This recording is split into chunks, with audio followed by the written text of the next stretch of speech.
would like to welcome everybody to the webinar today put on by Infusion Solutions. We thank you for joining. Today's webinar will be recorded and we will do a question and answer at the end of the webinar.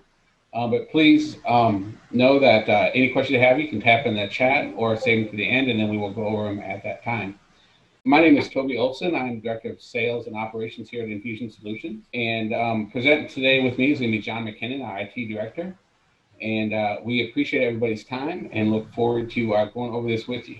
A little bit about Infusion Solutions, for those of you on the call that may not be as familiar with us. We are actually going on our 17th year of business, formerly Antivirus Solutions. A couple years ago, we changed our name over to Infusion Solutions. And we currently have about 55 clients that we support on Microsoft Dynamics GP in a variety of ways. And a lot of those we help out with their IT infrastructure. And in doing so, John and his team have had a lot of exposure over the last few years about keeping environments safe and secure, even with sales guys such as myself that I always try to push the boundaries of the firewall. So I think you're going to find that as a company, we are, we help small to mid-sized companies, not just with a GP, but we also have an IT side of the world that can really help you guys out. And we're here as a resource for you as you come across questions or anything like that. Because if you do a search on what is cybersecurity or things like that, you really can get inundated and of different options that are out there. And John and his team have done a good job vetting those, can definitely help you make suggestions on that. So one of the things that we wanted to do this webinar for is we found that companies that don't stop data breaches have just a 40% survival rate.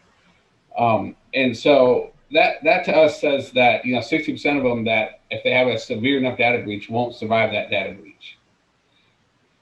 And then 73% of social engineering attacks were coordinated against careless employees with little technical experience. And I know I get a lot of emails every day that look like they're either from Corey or from somebody else inside of the organization requesting me to send funds or requesting me to purchase anything. Or a lot of times it'll even be, I think one of the biggest ones that I see a lot is I have a voicemail and they just need my office credentials so I can listen to it.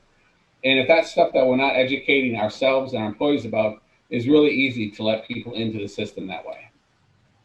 And I am going to, at this time, pass over to John and let him take over. All right, thanks, Toby. Hope everybody's doing well. We're going to keep this kind of brief, keep things moving. This slide deck, there's a lot of information in it that we'll kind of be skimming through for the sake of time. But really what I think the goal of today is to get you exposure to some ideas, some concepts, and really asking the right questions. In my mind, kind of the goal is at the end of this, you'll be asking things like, is my organization properly leveraging our current investments? And basically that means, are we getting what we paid for or what we thought we were buying? Are we where we thought we were? Have we tested those items? And do they meet our expectations? It's kind of a follow-up question. And what do we need to do next to move towards a more secure organization? So the first thing is, the little things. Am I protecting my investments by making sure that I'm not compromising my secure systems? Do I have policies in place that keep my environment secure? And one of the simplest things you can do that makes no cost to your organization is making sure you're using the proper accounts in the proper places. Make sure that you really have granularized your security, that your end users don't have any unnecessary access, and that you have dedicated accounts for your privileged resources. So making sure that your average user, or when you're just logging into your workstation, even if you are an admin or have extra access within your organization, that your normal day-to-day account doesn't have that, and you're using a separate account. And passing the hash. So for those admin accounts, what that means, if you've heard that buzzword, That's just when I put in my username and my password, the computer creates an encrypted string. So I don't know what the username and password is, but that encrypted string is a hash, and that is the equivalent of my username and password. And that's used within the network, within applications to authenticate and say this person has privileges. So if your admin passwords are less than 15 characters, then those are being cached on the local workstations and servers that use them. And then if somebody does get a foothold in your network, they can scrape that hash and basically pretend to be you inside your network. So there are little things about making sure that your accounts are used correctly, and are you doing an audit on your accounts, how they're being used, and making sure there's some policies around your passwords and making sure that you're doing things to your expectations.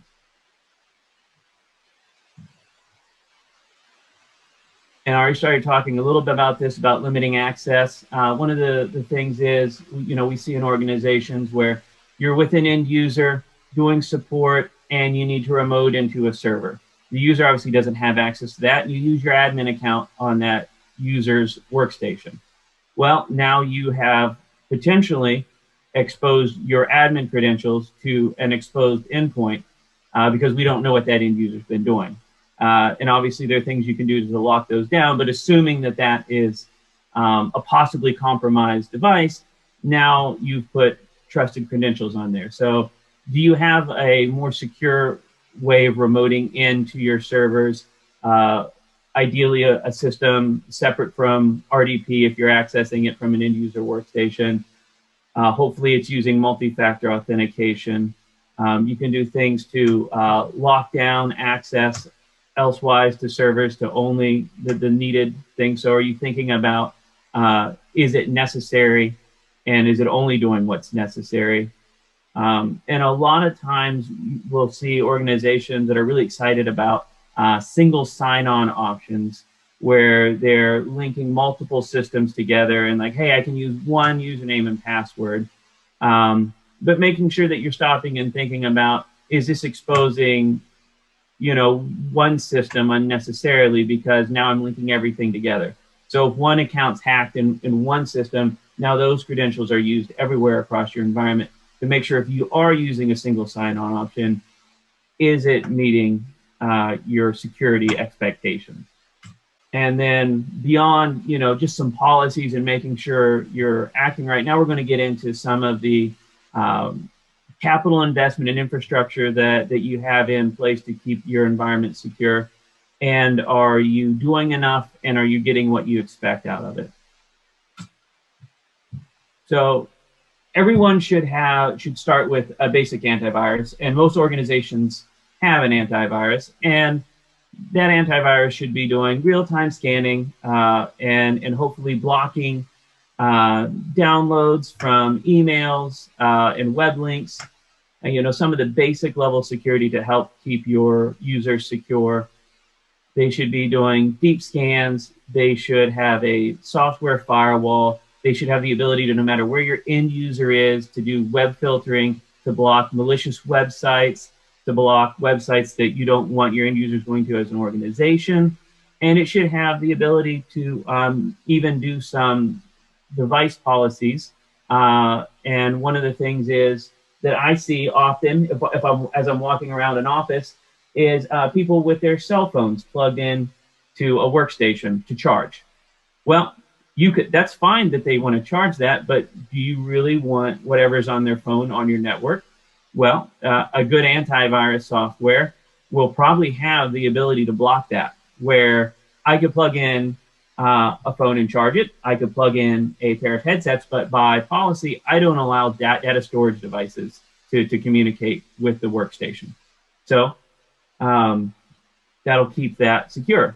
And you may have bought your antivirus and they said it does all these things, but have you configured it to do all of these things? That's really what you need to get in and really be asking, have I turned all the dials to 10? Because just because you pay for it and the software has that functionality doesn't mean it's turned on and doesn't mean that it's working. So reviewing those types of things. And then the next layer of security that you should really be looking at after you have your basic antivirus and policies set up and make sure you're leveraging that, is a software like Redcloak. That's the software we use, but that falls under an EDR solution, endpoint detection and response. And really that's looking for more advanced threats that wouldn't be caught by a traditional antivirus, your live off the land type of attacks. And it's looking for behavior. It's looking for things that no matter how the bad guy got into your network, common things that a bad guy would do once they have a foothold inside your network. So they're looking for escalation of privileges, lateral movement across the network. It's looking for that behavior or that thumbprint, as some people would say, of what a bad guy would be doing. And it then blocks and alerts you to that. It should give you the ability to isolate that device from the network so it can no longer, so if they have compromised that device, that they can't move across the network. And it should, those systems often have the ability to automatically block the actions of that person once they realize what's going on. And a lot of that's over data collection, and AI is doing all that work. So your guys don't have to do that. A lot of it's automated, and then it alerts you once it's reached the maximum capability of what it can do and it needs human intervention. You should get alerted that, hey, now steps need to happen. And then the next layer on top of that you could add that will give you visibility into your network would be a SIM. So what this does is it just collects all the data. It's collecting data from your antivirus. It could be collecting data from your EDR solution. It's collecting data from your firewall that you now have configured properly. It's collecting data from your servers that you now have isolated properly. It's collecting all this, and it's saying, hey, there's something odd happening on the firewall. There's also something odd happening on that server over there. Well, when we put those two together, now that is not odd, it's suspicious or malicious, and we can take action on it. These systems normally don't do anything reactive, other than they're providing a big picture oversight of your network so that you have visibility on what's going on. And then either you have a team in place that's monitoring that, or you're paying somebody outside your organization if you want 24/7 monitoring and you're not staffed for that, to kind of keep an eye on everything in general. And the same for your ERD solution, is somebody watching that all the time. You know, who's keeping an eye on it? How regularly is it being checked? Because a lot of these systems are like a flashlight. You know, they're only useful while you're holding it in your hand and you're using it. Once it goes in the drawer, you have no idea what's going on in the dark corners. So somebody has to be monitoring it. They will have some alerting, but you know, is it meeting my expectations? If I expect it to be monitored, who's monitoring it? These are the kind of questions you should be asking and looking at. Back to kind of some of the things that you can do that don't cost anything, is look at the software in your environment.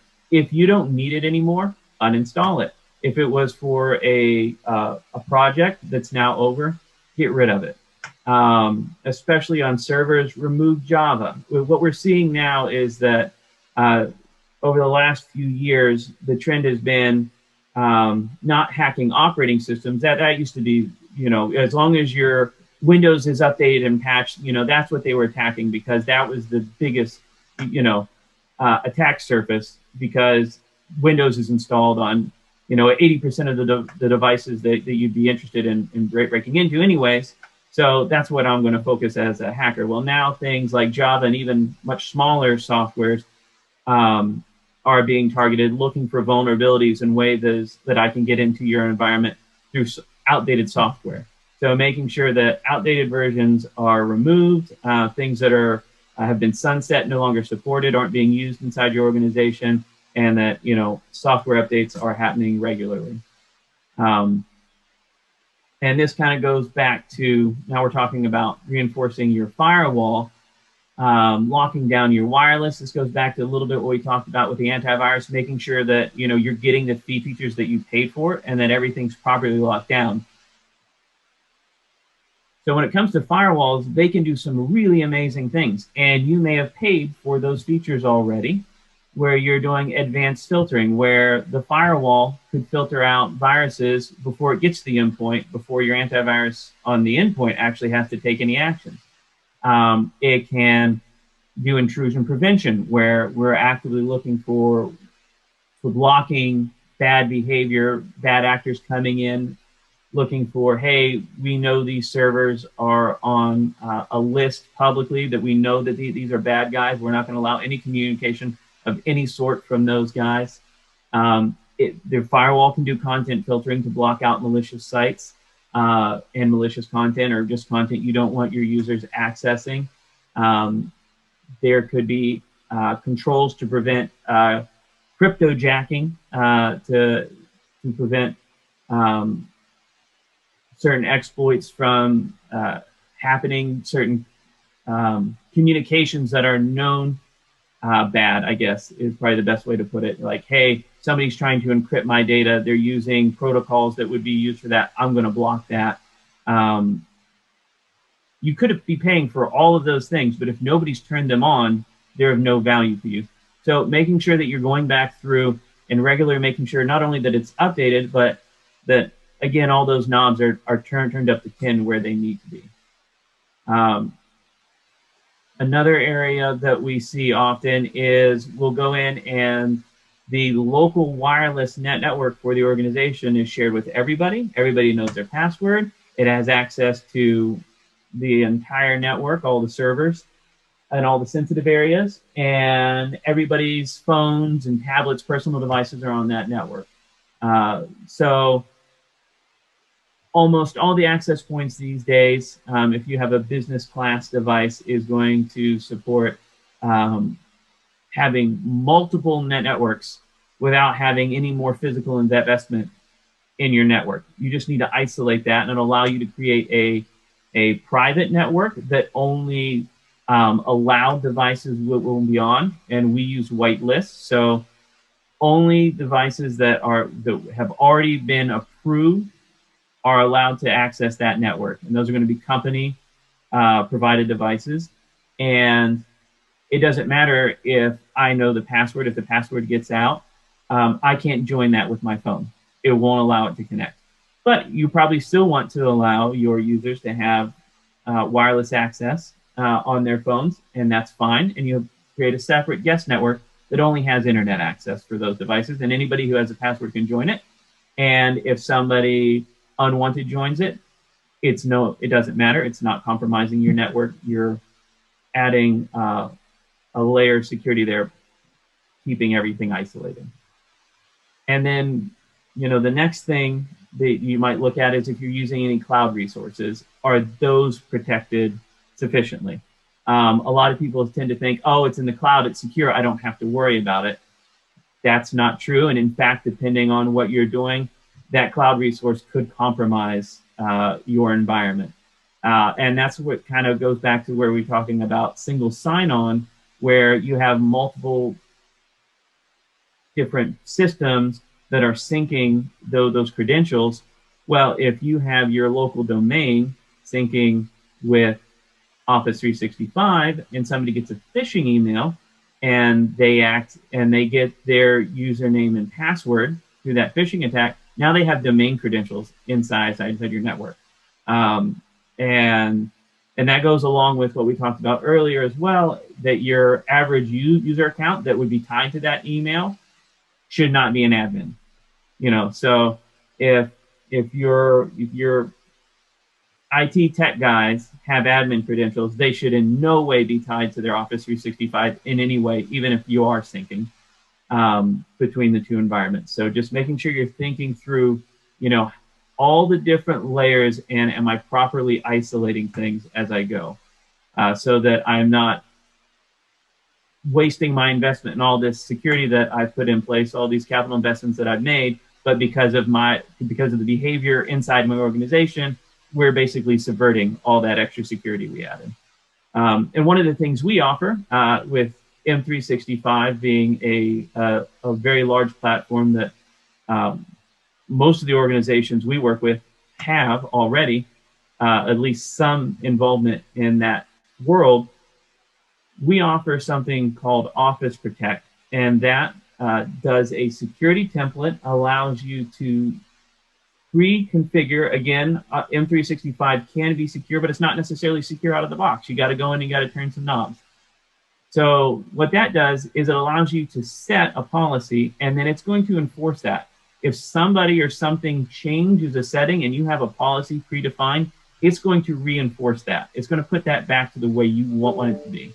And that's important because some things Microsoft tends to revert back. If you had it set one way, we've seen Microsoft push out updates that kind of revert things back to their default. Well, this system would make sure that everything is in compliance for what you expected to happen. And one of the great things is it adds alerts to your Microsoft environment so that you can see what's going on. It'll let you know when users have connected from new devices or new locations. Which is great, it'll send you alert if, say, and we've seen this, hey, so-and-so just connected from a network in Puerto Rico. You call the supervisor, oh, yep, no, they're on vacation in Puerto Rico, and they have email on their phone. Okay, that's fine. Or it could be, nope, absolutely, they're in the office next to me. Well, we need to now investigate this account, reset passwords, make sure that that's secure. And one of those things for secure is enabling multi-factor authentication. But going back to that monitoring, it can also let you know if an account has been too many successful logins, that maybe now that password is made public. It'll let you know somebody has enabled forwarding on an email address. And that's a telltale sign that's often used. Once somebody has access to an email account, they'll start forwarding emails to themselves for certain content. So it'll let you know when changes like that are made. If you have SharePoint, it'll let you know when certain changes are made to SharePoint, like deleting sites or making some changes. So it gives you some alerts on what's going on there, on top of being able to enforce some policies. So again, not assuming that just because it's in the cloud that it's secure, that you're being proactive and making sure that you're securing your cloud assets. And patch management is really kind of our new focus for this year. And that goes back into some of the things we already talked about, making sure your software, only the needed software is on workstations, and making sure that that's updated. Well, that can be a real pain. So having a patch management system that, say, every day scans all your systems to verify what's installed, what the version is, and then give you insight onto which of those are vulnerable and need to be patched. So you get visibility on what's installed where and what's insecure, what needs updating, and then also get the ability to either manually or automatically on schedule push out updates to patch those, so you don't have to go around, routinely to all the workstations and manually push buttons. Because even if you have Windows updates set automatically, that doesn't mean anything else is getting updated in your environment. And now that anything else in your environment is becoming more and more of an attack vector than it used to be. So want to make sure that you put emphasis on that, keeping everything patched. And then the most important, the thing that you're going to fall back on if inevitably the stuff hits the fan, is you're going to fall back on your backups. Your backups are kind of like your time machine. They'll let you go back in time and get back to a time before whatever bad happened to your environment. So you want to make sure that you have backups as frequently as you need them for your environment. There's some things in your environment that if they're backed up daily or weekly, they're great. But there are probably also some things in your environment that have a lot of data change that you need to be backing up more frequently. And in production environments, we like to back those high priority servers up every 15 minutes. And then that should be replicated somewhere. on-site and then somewhere off-site. So you want a primary backup server that can be on your domain, or a secondary server that's off your domain, or your primary could be off domain. We want that backup system isolated from your production environment, where domain credentials and anything that you would have credential-wise on any of your servers or networking equipment is completely separate and isolated from that backup environment. We want to keep that safe. And then that data should then be replicated to the cloud, so that you have an offsite copy of your data if something were to physically happen to your location, that you could get spun up in that environment. And then you need to test all of that. So you have your on-site backups. Hopefully you have on-site redundancy, and then you could have those backups feeding off-site redundancy, where you have virtual standby servers that are ready to turn on. But whatever that plan is, whatever you expect, do a test, make sure it meets those expectations. Hopefully you have everything pre-configured to cut your time down. And as part of your DR testing, you're going to get some things in place that are going to make that recovery time faster. You want to test those every time you do a DR test. And you should test at least your on-site disaster recovery plan and your off-site disaster recovery plan once a year. And we normally suggest doing those in a 6-month cycle, where now it's the beginning of the year, we're going to test our on-site backups. Now it's middle of the year, we're going to test our off-site backups, and just keep in that cycle, so you know twice a year that your backups are good. And once a year, you know that each of your disaster recovery scenarios is good. And one of the questions when you're doing that is, how long does it take for my current solution to get my mission critical servers up? The bare minimum to keep my business functioning, what's that? Then how much longer for the other necessary servers to keep my business functioning efficiently? And then have realistic expectations and timetables for a hot recovery scenario, where a piece of hardware perhaps failed, or maybe even the entire local network's not available and we have to go to the cloud, but we have servers that are ready to be turned on there. Have realistic timetables for that, but also for we didn't catch something in time. Those hot restore options are now compromised. And what's our plan to do a cold restore from backup, really doing that, traveling back in time with our backups from before something happened. And do those meet your expectations? And if they don't, what do I need to invest to make sure that they do meet those expectations? And as part of all that, you're going to be making plans as you go. So you're going to have your business continuity plans. That's your on-site and off-site redundancy that's ready to be turned on, so that your business continues to function. There's your disaster recovery, when your business continuity either fails or isn't valid, and we need to, go back in time, as it were, again. What's our disaster recovery? And then more granularly, you have your incident responses. So once you have your broad business continuity and disaster recovery plans in place, you can start planning for more specific scenarios, so that when something does go wrong, your team is in recovery mode and not panic mode, because they have already thought it out, they've already tested it out, they've been through it, and they are ready to use that system. And then that last extra mile, which a little bit we talked about, possibly bringing somebody in to do 24/7 monitoring. If you want that level, you want somebody watching things, when your IT's asleep, if you're not staffed to have somebody 24/7 monitoring your system. And also have some third party, if you'd like, come in and do risk management.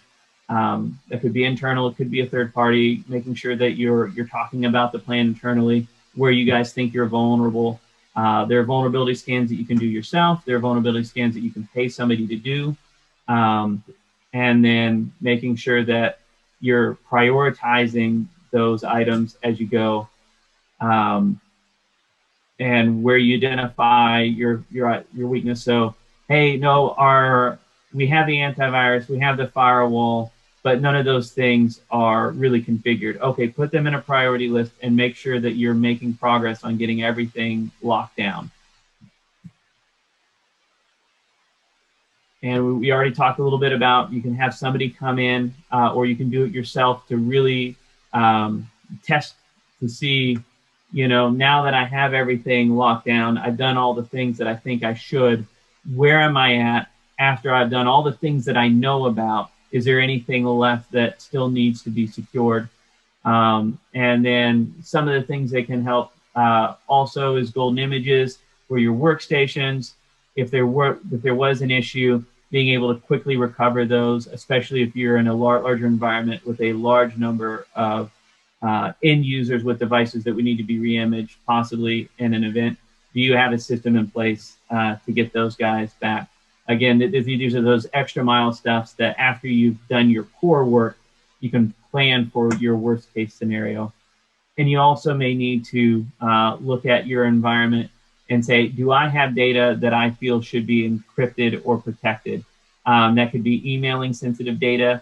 Do some or all of my users need access to the ability to send encrypted email? Is there data on my network that I feel is sensitive, that I feel should be encrypted?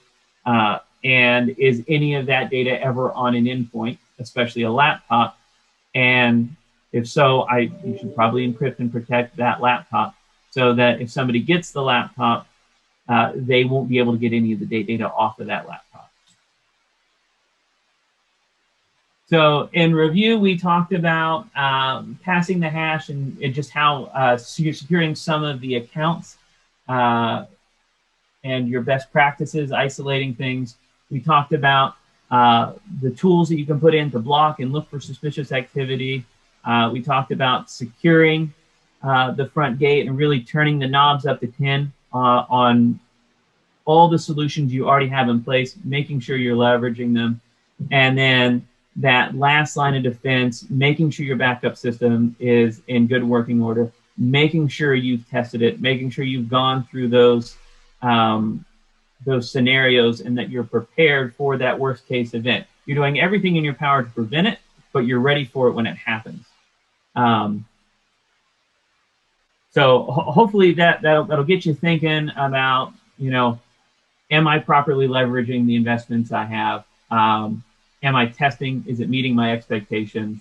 And hopefully get you talking as an organization on, you know, what do I need to do next to make my organization more secure? Jackie, did we get any questions that anybody wanted to be answered?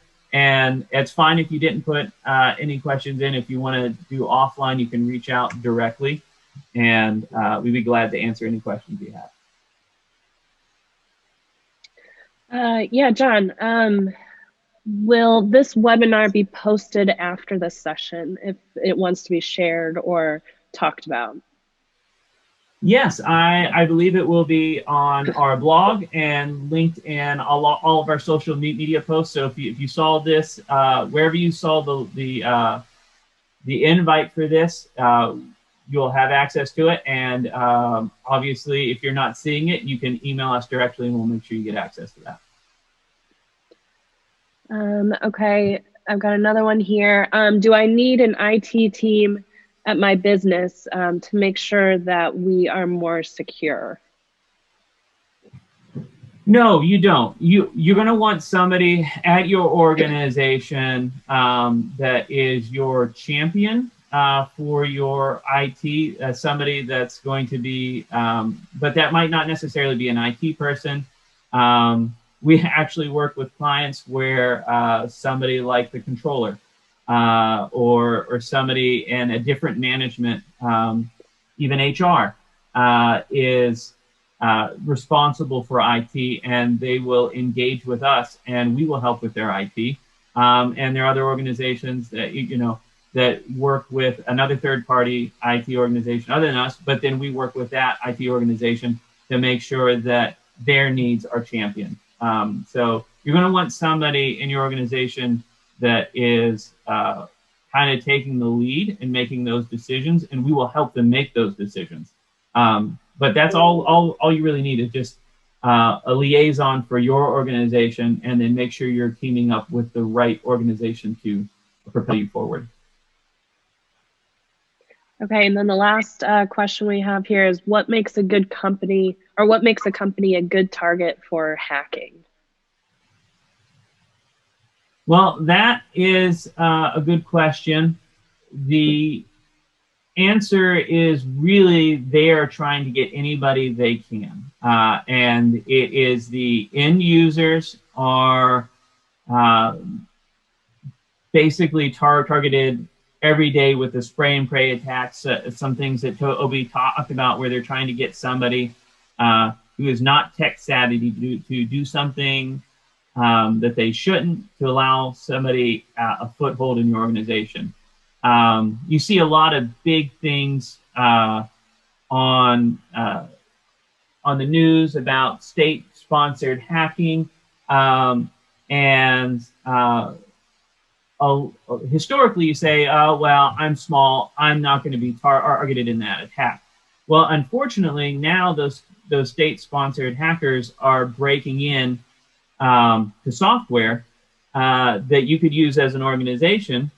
You're not necessarily a target, but that software is a target, and they are looking for ways to breach that software. And if you happen to have that software loaded, and you're not patching it, like we talked about, then eventually that's going to become more public knowledge to more hackers, and then now you're exposed because of that. So really everyone's a target. It's just, are you making yourself less of a target? Or making it harder to target you? Very good. Well, John, I appreciate the webinar. I appreciate you going over all that. Everybody that attended, we appreciate your time and taking the time to attend. If you have any questions, please don't hesitate to reach out. Any additional questions?